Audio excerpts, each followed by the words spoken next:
Question है यदि द्विघात समीकरण 4x² plus bx plus 3 is equal to 0 और 8x² plus 4x plus c is equal to 0 में दोनों मूल सार्व हो यानी कि समान है हो तो क्रम से b और c के मान ज्ञात कीजिए। ठीक है, ये पूछा है। देखो समीकरण होता है ax² plus bx plus c बराबर 0 है। ठीक है, तो इसके मूलों का योगफल, इसके मूल अल्फा बीटा, मूल क्या है, मूल अगर अल्फा और बीटा है तो मूलों का योगफल अल्फा प्लस बीटा बराबर होता है माइनस का b अपॉन ए होता है। ठीक है, और मूलों का गुणनफल अल्फा डॉट बीटा बराबर होता है c अपॉन ए। ठीक है,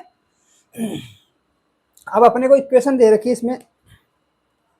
पहली इक्वेशन तो है 4x² plus bx plus 3 is equal to 0। ठीक है, और दूसरी इक्वेशन दे रखी है अपने को 8x² plus 4x plus c is equal to 0। ये दो इक्वेशन दे रखे हैं।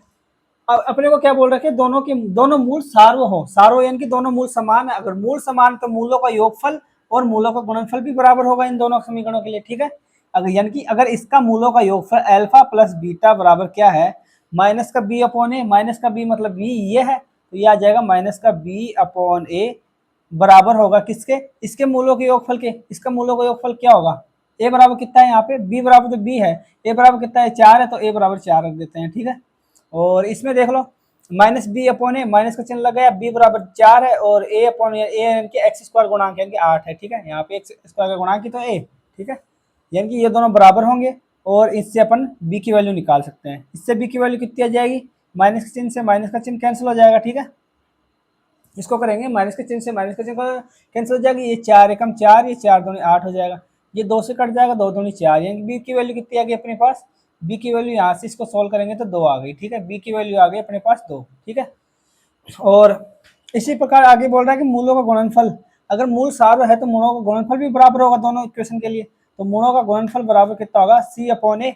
मूलों का गुणनफल क्या होता है, सी अपॉन ए। सी बराबर कितना है 3 अपॉन ए बराबर 4 है, बराबर होगा किसके, सी अपॉन ए यानी कि 8। ठीक है, अब इसको भी सोल्व कर लेते हैं अपन। इसको सोल्व करेंगे तो क्या आएगा, सी की वैल्यू आ जाएगी 4 एकम 4 और 4 दूनी 8, और सी की वैल्यू यहाँ से कितनी आ जाएगी, सी बराबर 3 दूनी 6। सी की वैल्यू कितनी आ गई 6, बी की वैल्यू 2, सी की वैल्यू 6। ये अपना आंसर है, और ऑप्शन नंबर बी की वैल्यू 2, सी की 6, बी की 2 और सी की 6 ऑप्शन नंबर सी इसका आंसर हो जाएगा। ठीक है।